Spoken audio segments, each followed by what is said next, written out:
by Jacques Diop, a French scholar who said that hunger is not an issue of charity. Hunger is not an issue of charity.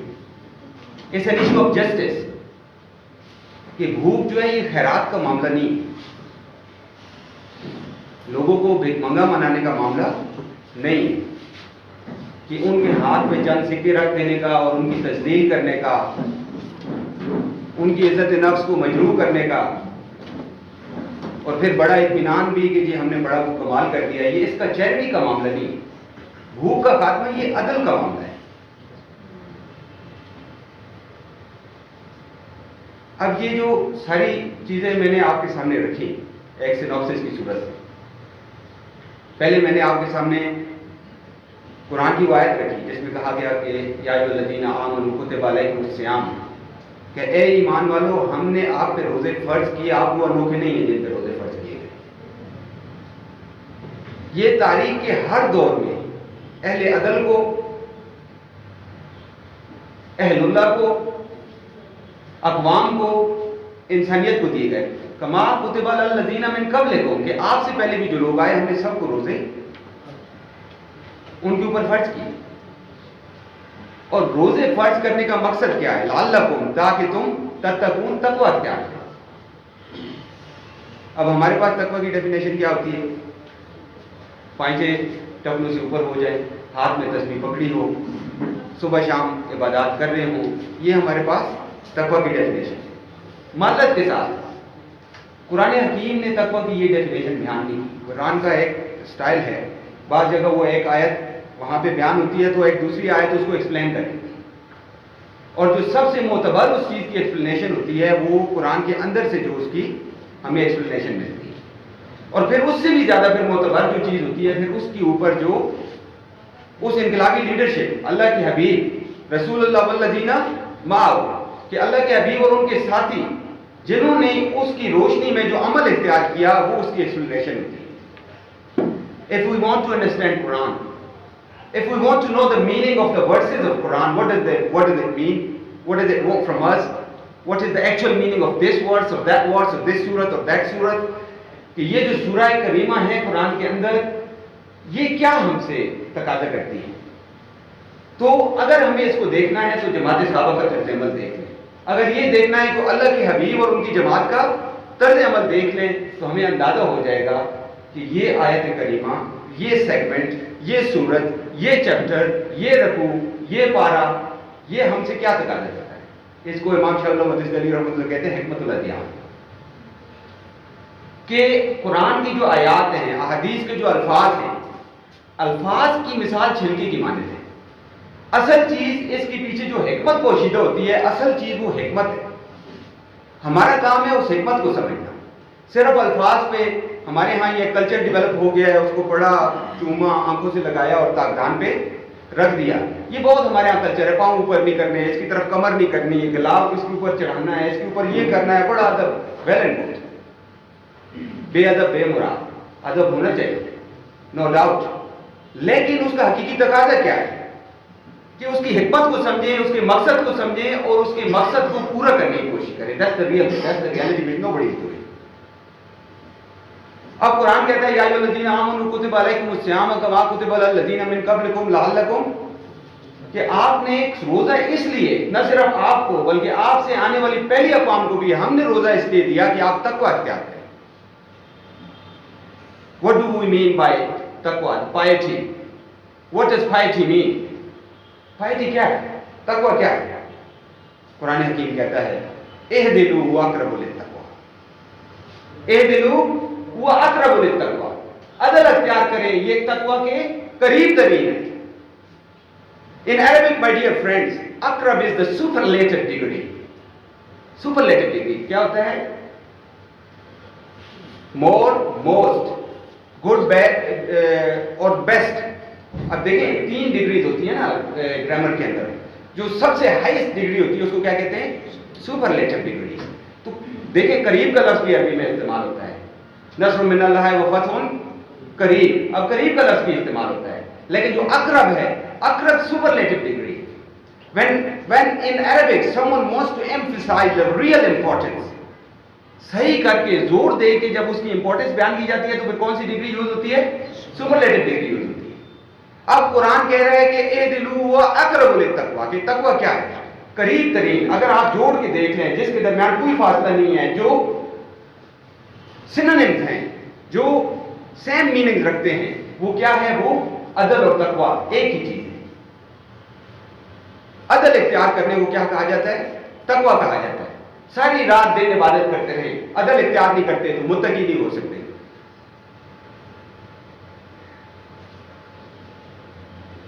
میرے دوستو، اور عدل کیا ہے؟ عدل کیا ہے؟ ہر انسان کا، ہر ذی روح کا پیدائشی حق اس کو مل جائے.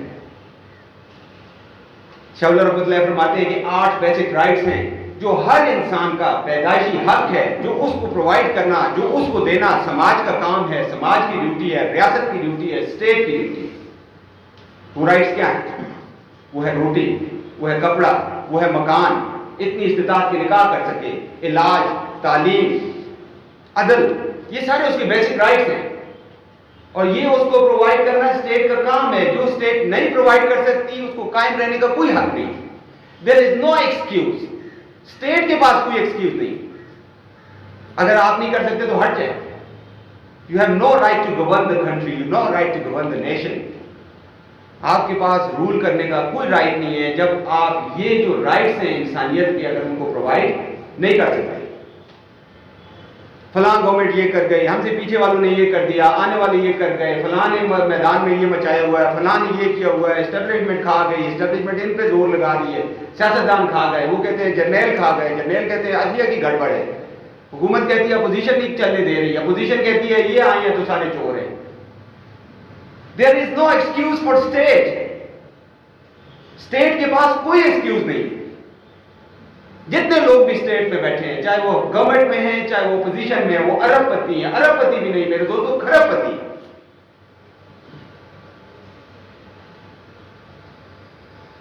There can be no peace in the world when 1/3 are rich and 2/3 are hungry and poor. تو ہمارے پاس تو 2/3 کیا، ہمارے پاس تو 90% کی جو یہ سچویشن ہے. اور جو ایلیٹ ہیں وہ تو 2% ہے. اربوں خربوں کے مالک. کسی کا نام نہیں لینا چاہتا لیکن مجبوری ہے. ملک ریاض کے اوپر 500 ارب کا جرمانہ لگاتی ہے کورٹ، وہ 1 منٹ میں ادا کر دیتا ہے. جو 1 منٹ میں 500 ارب کا جرمانہ دے سکتا ہے اس کی دولت کا اندازہ لگا ہے.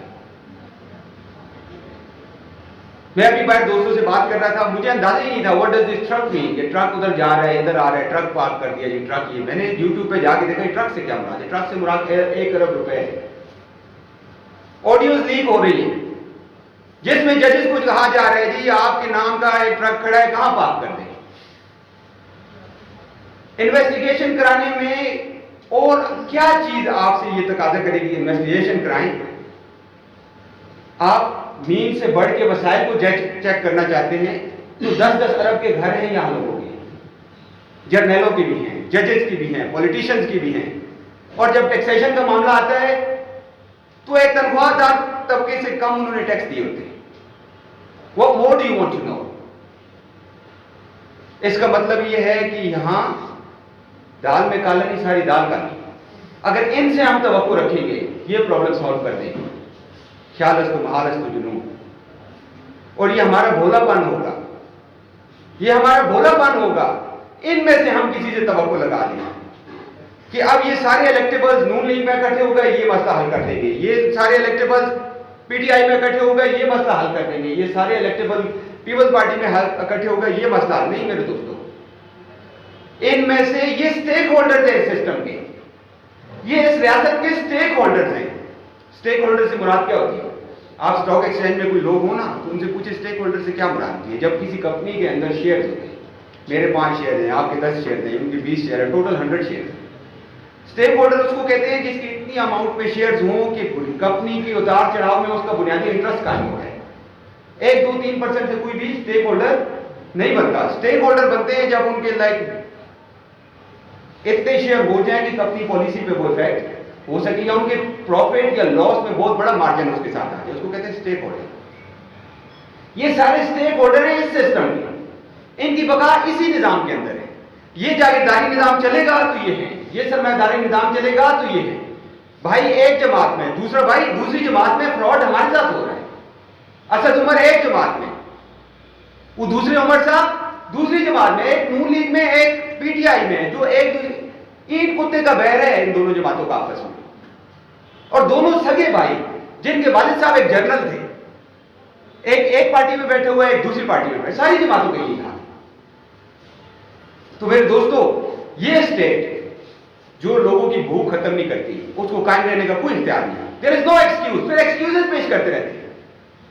اب یہ آ گئے ہیں تو یہ حضرات ایکسکیوزز پیش کر رہے ہیں، یہ ہمیں چلنے نہیں دیا جا رہا، ہمیں وہ نہیں چلنے. جب وہ تھے تو ان کی ایکسکیوزز پیش کرتے تھے کہ ہمیں چلنے نہیں دیا جا رہا. میرے دوستو، روزے کا مقصد قرآن یہ بیان کر رہا ہے. روزے کا مقصد یہ ہے کہ خلق خدا کی بھوک کو ختم کرنا ہے.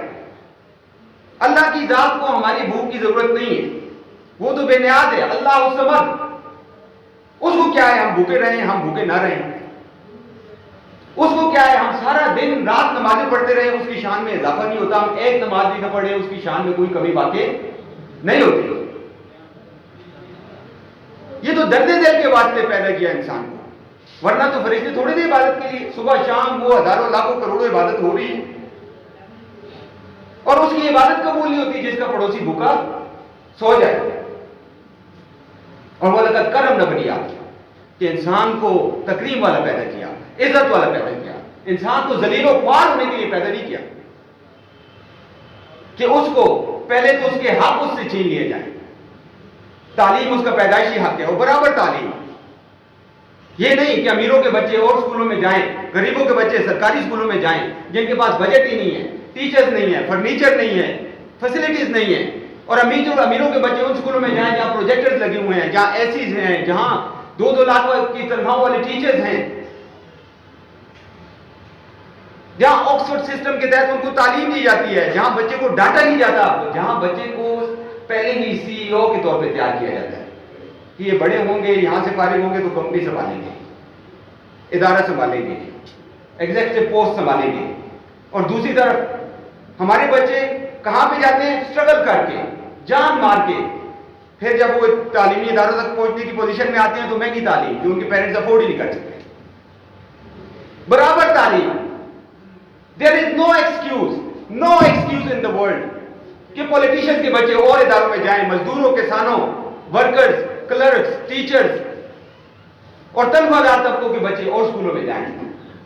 یہ ظلم کا نظام ہے، یہ اللہ کا دیا ہوا نظام نہیں ہے. یہ تھوپتے ہیں، یہ اللہ پر بھی الزام لگاتے ہیں کہ جس کو امیر پیدا کیا اللہ نے پیدا کیا، جس کو غریب پیدا کیا. ان کو وہ آیات نظر نہیں آتی جہاں قرآن حکیم کہتا ہے خلق لکم ما فی الارض جمیعا، جہاں قرآن حکیم کہتا ہے ومما رزقناہم ینفقون، جہاں قرآن حکیم کہتا ہے قل الحق، کہ اسٹیٹ کا رائٹ ہے کہ آپ کی ضرورت سے زیادہ جو بھی آپ کے پاس اگر سوسائٹی میں بھوک موجود ہے with the system of taxation the state can take it off you. یہ آیات نہیں سنائیں گے، مواخات مدینہ نہیں سنائیں گے، میثاق مدینہ نہیں بتائیں گے، ریاست مدینہ کا نام لیتے رہیں گے. ان کو بتائیں، دو شکیں بتا دیں ہمیں میثاق مدینہ کی. میگنا کارٹا 1208 میں جو پیش کیا گیا، جس کے بارے میں کہا جاتا ہے کہ دنیا کا سب سے پہلا عمرانی معاہدہ، جھوٹ ہے مطلب، دنیا کا سب سے پہلا ریٹن کانسٹیٹیوشن عمرانی معاہدہ وہ میثاق مدینہ ہے، جو اس سے 700 سال پہلے دنیا میں پیش کر دیا گیا. Pick up the facts of Medina and have a look. کیا کہتا ہے؟ اول یوفول المؤمنون امۃ واحدہ، کہ اسٹیٹ کے سارے شہری چاہے مسلمان ہیں چاہے یہودی ہیں بنو اوف کے، وہ سارے ایکول ہیں اور سب کے رائٹس ایکول ہیں. And this pact of Medina ensured the political, economic and social right of every single citizen living in this country. یہ ہے پیکٹ آف مدینہ. اور ہمارے یہاں نام تو اس کا لیا جاتا ہے لیکن مواقعات مدینہ کی بات نہیں کی جاتی ہے کہ جہاں انصار نے آنے والے مہاجرین کے لیے اپنا سب کچھ تقسیم کر دیا، 2 باغ تھے 1 باغ حوالے کر دیا، 2 جانور تھے 1 جانور حوالے کر دیا. وہ مثالیں نہیں دیتے کیونکہ پھر اپنی جاگیریں زمینیں تقسیم کرنی پڑتی ہے نا، لیکن وہ تو نہیں تقسیم کرنی. اس لیے میرے دوستو یہ سمجھ لیں یہ اسٹیک ہولڈر ہے اسی سسٹم کے. باقی ساری باتیں ہیں، نعرے ہیں،